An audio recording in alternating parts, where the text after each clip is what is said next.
అసలు కేంద్రం నుంచి విడుదల చేసిన 15th ఫైనాన్స్ నిధులు ఏమవుతున్నాయి, జనరల్ ఫండ్ ఏమవుతున్నది, అసలు ఏమీ ఎక్కడ ఎటువంటి పరిస్థితి లేకుండా పూర్తిగా నిర్వీర్యం చేసిన పంచాయతీరాజ్ వ్యవస్థని మళ్ళీ గాడిలోకి తీసుకొచ్చిన ఘనత ఖచ్చితంగా ఎన్డీఏ కూటమి ప్రభుత్వానికే చెందుతుంది అధ్యక్ష. ముఖ్యంగా దాని పగ్గాలు ఒడిసి పట్టుకున్న మా డిప్యూటీ చీఫ్ మినిస్టర్ గారు పవన్ కళ్యాణ్ గారు ఖచ్చితంగా ప్రతి ఒక్కటి కూడా ఎలా చేయాలి, ఎలా పూర్వ వైభవాన్ని గ్రామాలకు తీసుకురావాలి అనే అతను అహర్నిశలు కృషి చేసి అధికార యంత్రాంగంతో కలిపి చేసిన ప్రయత్నాల తాలూకా ఫలితాలని ఖచ్చితంగా ఈరోజు మనం చూస్తున్నాం అధ్యక్ష.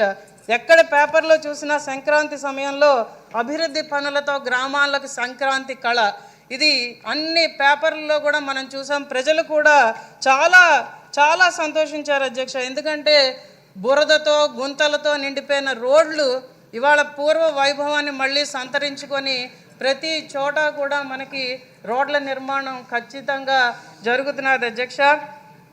ముఖ్యంగా మనం మాట్లాడాల్సింది అక్కడ ఈ రోడ్ల క్రమబద్ధీకరణలో చిన్న సూచన ఏంటంటే, చాలా గ్రామాలలో మనం రోడ్లు వేయడానికి వెళ్ళినప్పుడు ఇది మాకు జిరాయితీ భూములు ఉన్నాయి ఇక్కడ రోడ్డుకు అడ్డంగా, అందుకని రోడ్లు ఇక్కడ వేయడానికి వీల్లేదు అన్న నానుడి బాగా వినిపిస్తున్నది అధ్యక్ష. రెవెన్యూ డిపార్ట్మెంట్తో కలిసి గ్రామాలు నీట్ అండ్ క్లీన్గా ఉండాలి, లిట్టర్ ఫ్రీగా ఉండాలి, చాలా అందంగా ఉండాలి అన్న ఆయన మన ప్రభుత్వం తాలూకా ఆశయానికి ఖచ్చితంగా మనం దానికి కొంచెం కృషి చేసి ఆ రోడ్లన్నీ కూడా కరెక్ట్గా పడేటట్టు చేసి క్రమబద్ధీకరణ చేసి పట్టణాల్లో ఎలాగైతే మనం ప్లానింగ్ చేస్తామో రూరల్ ప్లానింగ్ మీద కూడా కొంత దృష్టి పెడితే ఖచ్చితంగా గ్రామీణ ప్రాంతాలన్నీ కూడా మంచి అభివృద్ధి బాటలకు వచ్చే దిశగా వస్తాయని సూచన చేయడం జరుగుతున్నది అధ్యక్ష.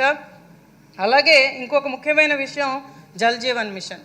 జల్ జీవన్ మిషన్ని గత ప్రభుత్వం ఎంత నిర్వీర్యం చేసిందో మనకందరికీ తెలుసు. ఎక్కడ చూసినా పోస్టర్లు కనిపించేవి అధ్యక్ష.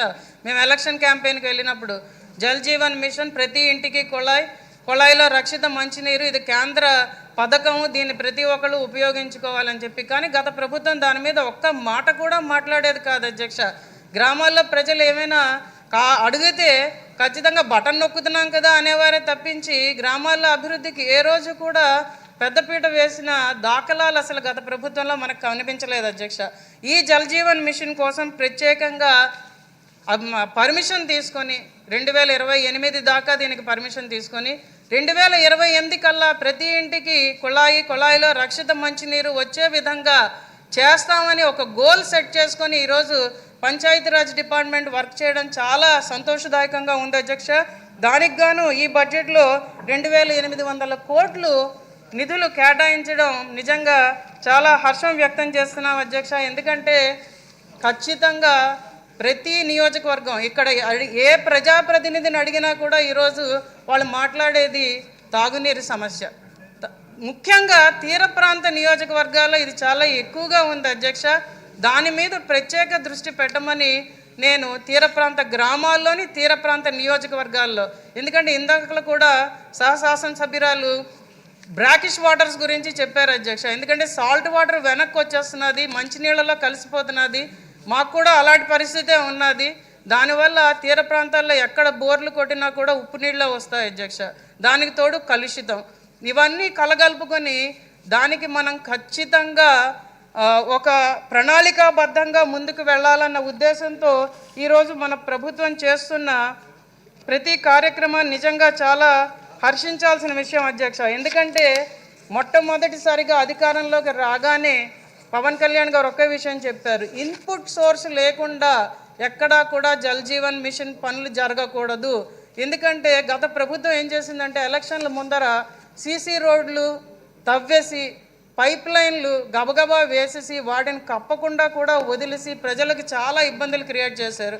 ఇంత తీరమోసి చూస్తే ఆ గ్రామాలకి కావాల్సినంత నీరు ఎక్కడా కూడా లేదు అధ్యక్ష.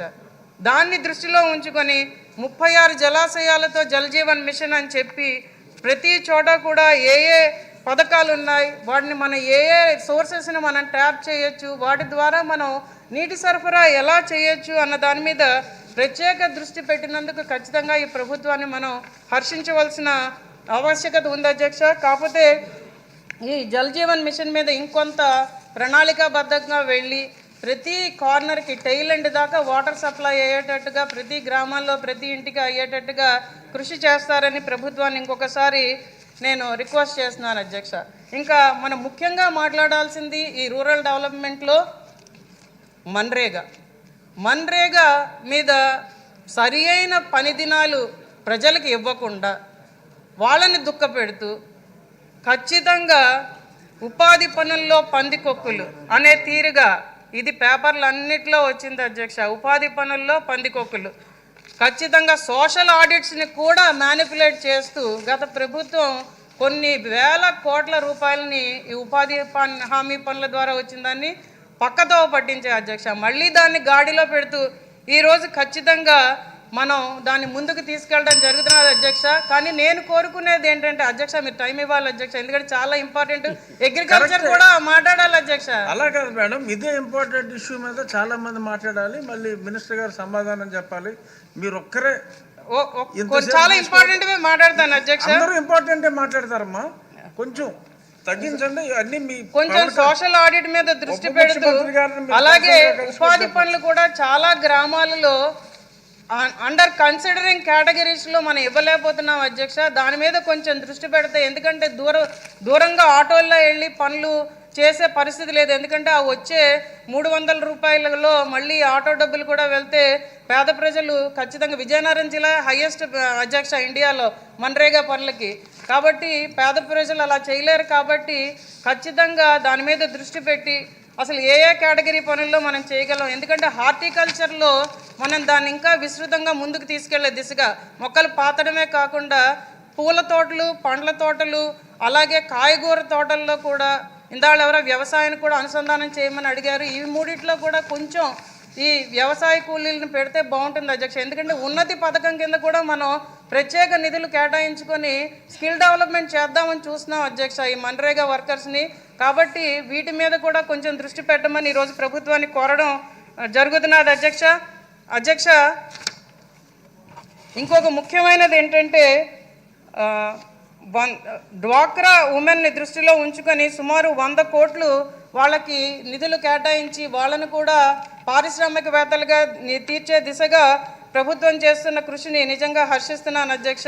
Litter free, garbage free, visually clean villages కోసం పంచాయతీరాజ్ గ్రామీణాభివృద్ధి సంస్థలు చేస్తున్న ప్రతి పనిని కూడా నిజంగా హర్షించాలి అధ్యక్ష. అలాగే ఫారెస్ట్ డిపార్ట్మెంట్లో మనం తీసుకుంటే వన మహోత్సవం చేసాం అధ్యక్ష. వన మహోత్సవం ద్వారా మనం ప్రత్యేకంగా నిధులు కేటాయించుకొని ప్రతి చోట కూడా నగర వనాలు వచ్చేటట్టుగా ఈకో టూరిజంకి పెద్దపీట వేస్తున్నాం అధ్యక్ష. దానిలో భాగంగా మా నెల్లిమర్ల నియోజకవర్గం కొండవెలగాడులో కూడా రావడం జరిగింది అధ్యక్ష. దాన్ని నిజంగా హర్షిస్తున్నాం. దానికి ఇంకొన్ని నిధులు క్రియేట్ చేస్తే నిజంగా దాన్ని మనం క్లస్టర్ టూరిజంలో దాన్ని కూడా పెట్టుకుంటే ఖచ్చితంగా మంచి ప్రయోజనాలు వస్తాయని నేను చెప్పడం జరుగుతున్నది అధ్యక్ష. అగ్రికల్చర్ మీద కూడా కొన్ని విషయాలు మాట్లాడాలి అధ్యక్ష, చాలా ఇంపార్టెంట్ ఉన్నాయి. 1-2 నిమిషాలు టైం ఇవ్వండి అధ్యక్ష, ఎందుకంటే దాంట్లో ముఖ్యమైనది ఫిషర్మెన్ గురించి మన అగ్రికల్చరల్ మినిస్టర్ గారికి చెప్పాలి. ఎంతసేపు మాట్లాడేమన్నది కాదు, ఎంతమంది వింటున్నారో కూడా మీరు చూడాలి. ఎవరు గొడవలో వాళ్ళు ఉన్నారు. అంచేత అది కూడా అర్థం చేసుకుని బుల్లెట్ దిగిందా లేదా అన్నట్టు ఉండాలి తప్ప ఎంత సమయం తినేసానని కాదు. దయచేసి అర్థం చేసుకోండి. 1 నిమిషం అధ్యక్ష, సరే, 5 minutes. సో అధ్యక్ష, అగ్రికల్చర్ సైడ్కి వెళ్తే ఖచ్చితంగా మనకి బాగా చెప్పుకోవాల్సింది ఏంటంటే